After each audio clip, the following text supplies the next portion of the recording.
Yeah. Anyway, I'm live now. Good after cold evening, cold, sticky, wet evening.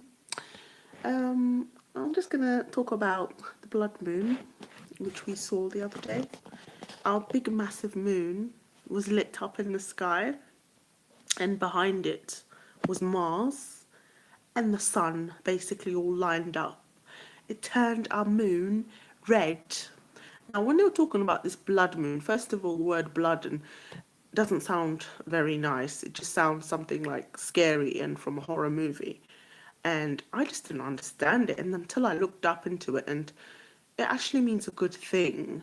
It means that there's going to be a new era, a new dawn. That's the whole point of a blood moon, because it's going to be a dawn of another era, because this era has ended. So the era of the past has gone on Friday, basically, which is good because it was a very shit era.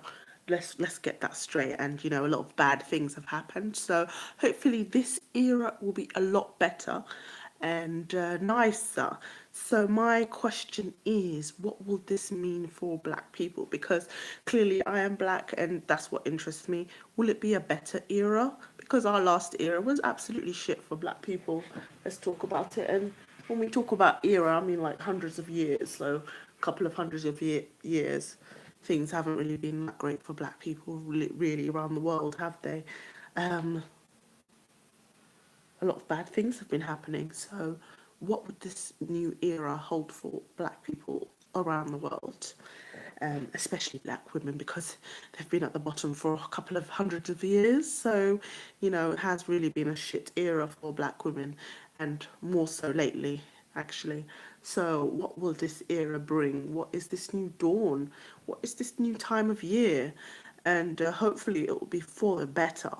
Um, do you really think it will be? Who knows? Let me just take a sip of my cup of tea, and I will discuss it. Yeah, so I'm going to talk to you about my feelings, because I feel that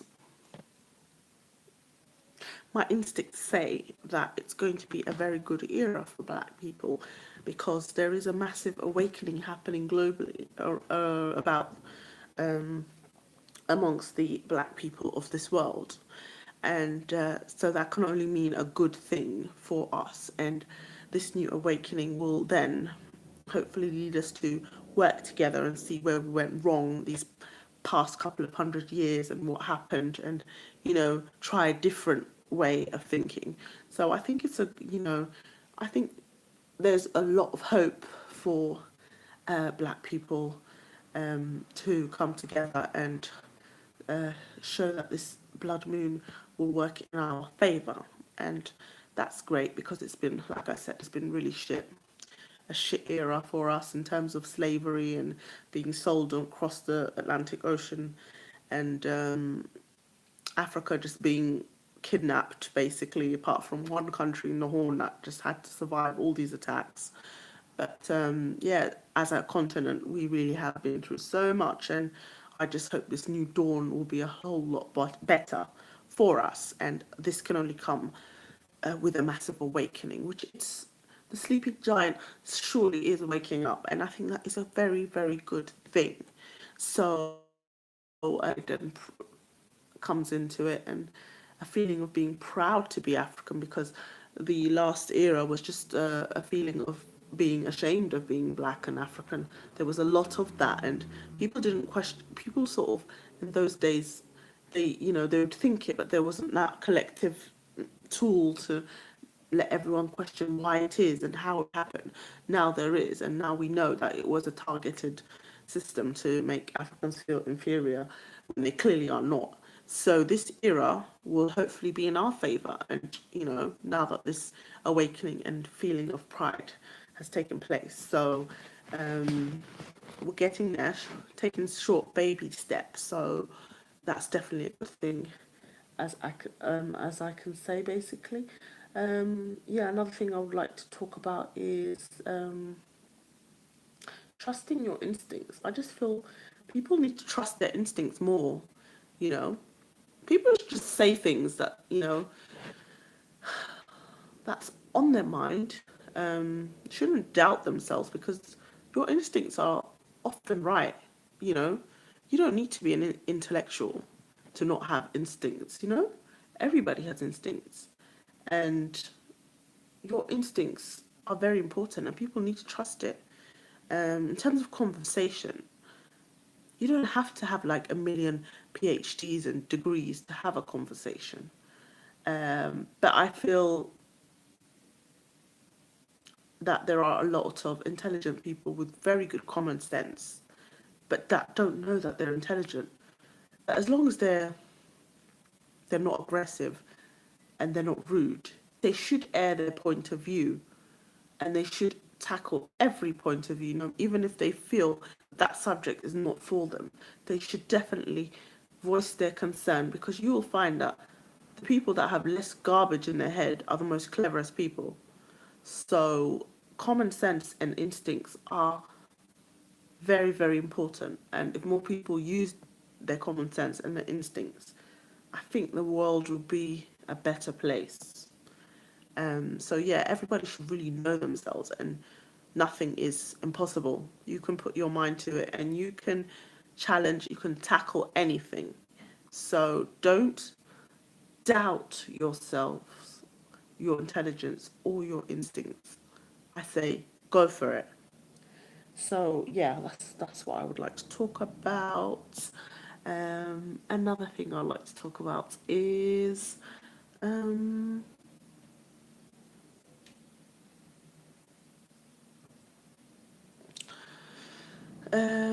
yes, London just feels like a zoo at the moment. I don't know why. As a Londoner, I just feel like it's a zoo because a lot of people come to London and they just gawp at Londoners, and it just feels like you're in a zoo because there's so much things to see in London for other people that come here.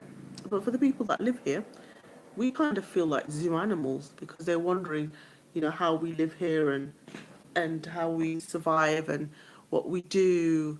Um, and this whole London being marketed as the best place of the entire planet, when it really isn't for people that live here. So it doesn't add and doesn't match up, and it's kind of annoying that it will be marketed as this amazing place when it doesn't really come from the people. It comes from the PR people of the city. You know, Mayor Sadiq Khan's employees. They'll be speaking for Londoners saying how amazing it is, but really, it's not that great as Londoners because of austerity and what's happening, hostile, anti-London things that are taking place in terms of cut to our public services, cuts to our schools, and wages not keeping up, with the cost of living. So yeah, Londoners are in a really tricky place because we're in this really beautiful city and everybody thinks that we have it easy and we should all be happy. But they're doing things that are not making us happy and they're expecting us to smile because, hey, it's London, it's the greatest city in the world, when really it's not. So because of that, London feels like a zoo, and we are the animals being watched. When they come to see us, we are the giraffe, the monkey, the hippo from Madagascar.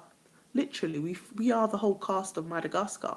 You know how Madagascar, the animals were in New York, and everybody will go in and see them, and that's how we Londoners feel. Honestly, we feel like the cast of Madagascar, a bunch of urban animals, you know, near Central Park.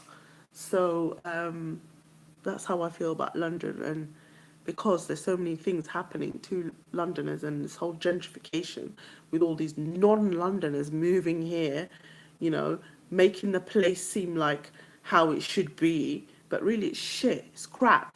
I mean, I went to a cafe the other day in central London, and it's called like the Good Bean or the Good Coffee or some ridiculous name in black and white. And then you go in and it's like white walls, wooden table, rubbish music. Like, oh my god, it was so rubbish. It was like this rock music from the 80s, and all these boring hipsters that are not Londoners. They were sitting there. So they had the coffee, because I know my coffee. I'm from like the horn of the region where coffee grows. Yeah, it's grown by African farmers, picking away in the mountains. So yeah, I went there. I know my coffee. I know what kind of coffee I want. I go and ask, oh, what coffee have you got today? The East End blend. Coffee doesn't grow in East London. What are you on about? Like, I said that in my head. I didn't say it to her face. But she's like, oh, it's the East End blend. East End of London is supposed to be the most gentrified place in London. It's where all the hipsters live. And now now they're even gentrifying coffee by calling it East London coffee. I said, I'm sorry, but coffee doesn't grow in East London. Oh, no, I mean the blend. Basically, we use coffee all around the world, but we call it the East End blend. And I'm like, oh, okay, so I'll try that. So I sat down, and it was like they were so annoyed that I was a non-hipster, original Londoner that was coming to their stupid, gentrified coffee shop. So I was trying to drink my coffee. It tasted okay. It was not bad. Um, Again, overpriced cake, overpriced croissant. This is London. This is why Londoners hate London at the moment, because of these idiots that come to London with their stupid coffee, calling coffee East London coffee, when it's not. Coffee doesn't grow in East London. How can it grow in East London, for God's sake? Anyway, so yeah, then they played this rubbish music, and I just drank my coffee, and I couldn't stay there anymore because the music was giving me a headache, and I was like, oh, awful music, and I just walked off. And that's how a lot of Londoners feel. Some Londoners don't mind going to these gentrified places, and they blend in nicely and they join in. But for people who look really different, and who just don't fit in, it's really difficult. So yeah, and it's not that nice. It's just overpriced. And you can get the same coffee in a proper, English cafe with English breakfast. But no, these are the kind of places all over London now, because it's been marketed and advertised as the great place in the world. It's not. Gentrifiers are Hipsters are really ruining the city, and they're so damn rude. They just got an attitude, and they're just so rude, and they give dirty looks. Such idiots, honestly, and they're all like they have a medium age of 25. But yeah, they're so annoying. So again, another time when you just go to have a picnic in the park, then you see these stupid Instagram posers that go there. They're there just to pose next to a tree. They're not even there to have a picnic. And yeah, you see them, it's like, oh God, here they come again. Now they're going to be posing, or you just want to have a nice picnic, but no, they're just there posing and stuff. So yeah, I really do feel like London is a zoo, and I don't want to sound like I'm complaining, but I feel like a lot of people feel the same way. And you can tell the real Londoners look fed up and pissed off and angry. So yeah, those are the real Londoners, and the ones that are just smiling and gawping at everybody. And yeah, those are either hipsters or just tourists, which is fine. I mean, as a tourist, it's good to come and see the city, but there's another side to it. So yeah, that's why London feels like a zoo, and we feel like animals in the zoo. Okay, I really have to take a sip of my tea. Otherwise, it'll get cold and it won't be very nice. So another thing with this whole new blood moon and this new dawn, new era, voices, influence. I feel like people, should express themselves, and I've said it before. Um, no matter how many views you have, you are powerful because your views will influence somebody. I honestly feel like Cynthia G the other day listened to one of my videos and said what it is I said, and she did a blog on it. Like, I honestly feel when I talked about how the Western world is a patriarchal society, she just went and did a video about that, and I honestly feel that she listened to me and she did it, and I think that's why everybody should really express themselves and share their views, and speak up, because no matter how silly you think it is, somebody else might agree with you, and you really are powerful. You just don't know it. And I just feel, with this new dawn, new era, people should really, really take advantage to be that new dawn, you know. Let me see how far I can go. Let me do this. Let me see how far I can take it. You know, let me try this. Because when you do something, then somebody else, you'll influence somebody else and then they'll try it. But if nobody does it, then it's like we're at a standstill. And coming from a Black British community, I feel like our community is at a standstill. We're not really progressing. We're not really going anywhere. So we are taking baby steps and there are successful people, but I feel like if more of us supported each other, then we would go a lot further away, further ahead, basically. And that's another thing. I just feel like in the last era, the reason why Black British businesses didn't survive is because other Black people didn't support that business. Um, because of the way the patriarchal white supremacist society is run, it's run in a way so that Black people do not support each other's business.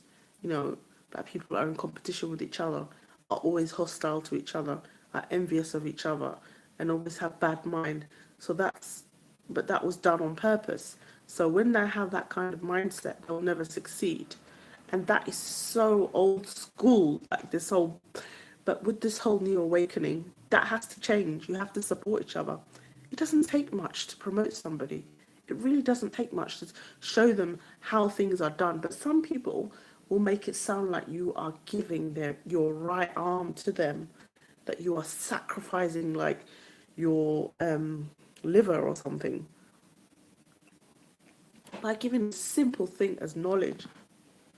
And I honestly feel that's because of the oppression that Black people have faced and the hardship that they want to carry on. They want to have that ego and say, oh, I've got this, I've got that, but I'm not going to show you how because I want to show off in front of you and say, look, I have all these things.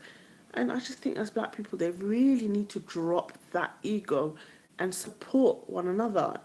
You know, we need to understand the society we live in is not in our favour. So we should be even more supportful to each other, not our rival or enemy.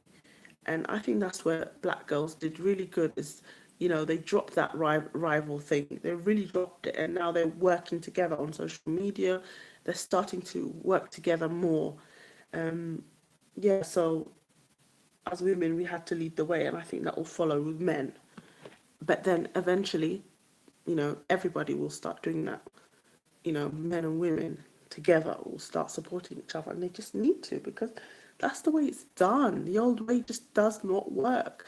It does not cost you to share someone's work, promote it. It does not cost you. Don't be stingy.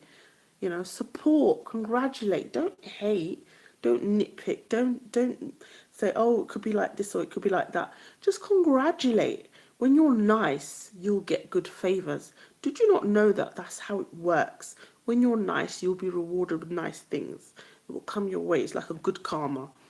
You know, even though I'm not no Buddhist, but that's just the way it is. But when you do bad things to other people, it will come back to you. And that's why our community has not grown because of this behavior of nitpicking and being mean and making sure wishing someone else fails because, you know, we really are very powerful people, we Black people. You know, our wishes usually do come true because we do have that sort of telepathic power where we can wish something and it will come true. I don't know, it just is. That's the way it is. And we should really stop that and wish good things. Let's give positive, good wishes, not bad things. You know, focus, that energy will go on to good things and that person will grow and get better and will succeed. So if you use your words to promote good things and promote love, not fight, not infighting, because that is so passe. That really is last century. We should forget about that and try something new. Because think about it, for 400 years we've been doing this and it just hasn't taken us anywhere, has it? So why don't we try something new? That's what any normal human being will do. But we collectively as a people, we need to try something new because we need to. Because it hasn't really worked the other way, has it? No, it hasn't. So we have to try something new. We need to, you know, what's the word? Have a retrospective on what we could have done in the past 400 years. before this blood moon, what happened, why did this happen? And it's true, it's the infighting. It's the selling other tribes. That's why. That's why we got screwed. We got greedy. What else? I could go on. The worshipping idols. Um, why we were in this position for 400 years. The pride, the ego, um, the selfishness. Being selfish, thinking for I instead of we. We need to have a good retrospective as a people, why we were at the bottom for so long, and how we can work to make it better for the future, and how we should support each other and give each other voices, how we should help each other's businesses by buying at each other's businesses, how we should stop bad minding other people's businesses. We should be nice, you know. So yeah, that's what I feel, that as a community, have a retrospective about this what is it, blood moon. So yeah, the other era, why it went bad, and hopefully this new era, how we can make things better, to improve things, and that should go. That should also be, you know, about things, everyday things that are within our reach, like our lives, how we can improve things, what we can do, how can we change things, how we can become more political, because we're the only people that are not as politically engaged, and what we can do to make it suit us and to encourage more people. If you know somebody that you think will be a good political leader, how we can encourage them to get involved, because none of these things would happen without other people, pushing them. And I just think because of our ways of, thinking about ourselves only, selfishness, that's what stalled us as a community. We need to think about less I and more we, because when they succeed, we will succeed. When other people, so as a community, we are a collective. We're on this planet. You need to think around us how we can improve things. Focus on the positives and how we can. If you don't like certain people in your community and their behavior, how can you wake them up? How can you change them to be more likable so you can have a conversation with them? That's the best way, because the more education you give them, then the more they'll wake up, and then you'll be able to have a decent conversation. How you can change them for your benefit, for the good thing. That's one way of doing it. If you feel that some people in your community are ignorant, then educate them. It's not their fault they're ignorant. It's just, the society they live in. But if you know more, try and educate them. Try and empower them so that they can then empower somebody else. That's how it works. It's like a chain reaction, and we just don't get it. And that's why we didn't get it in the last dawn. But yeah, this new dawn is here, and we should really figure this out. Just look at your people for the past 400 years. What's happened? You know, as a general our society, what has happened? Look at it, and do a retrospective where they went wrong. I know the African and black male pride, female pride, it's quite hard to look at themselves in the mirror because they've got this ego, but we need to break down that ego and we need to discuss it. It is our duty, this generation, to discuss it. Put a mirror in front of every one of us and discuss where we went wrong and how we can improve it, because that's the way you do things. Anyway, no matter how small of a YouTube star you are, no matter how big you are, you have influence. Use it. Use it. Use it. It's powerful. We are powerful. We are very, very, very powerful, but we need to use it for the benefit of us and people. So don't ever doubt yourself. Always believe yourself. Believe in yourself. Everybody has a different point of view. So every single person is powerful in their own way. They just need to know it. I am Mr. Rena Shooting Star. I have been back with another blog, and happy blood moon to a new era, to our people to succeed in this new era, new dawn. About time, because the last one was horrible, was nasty. So yeah, I'm out. Bye.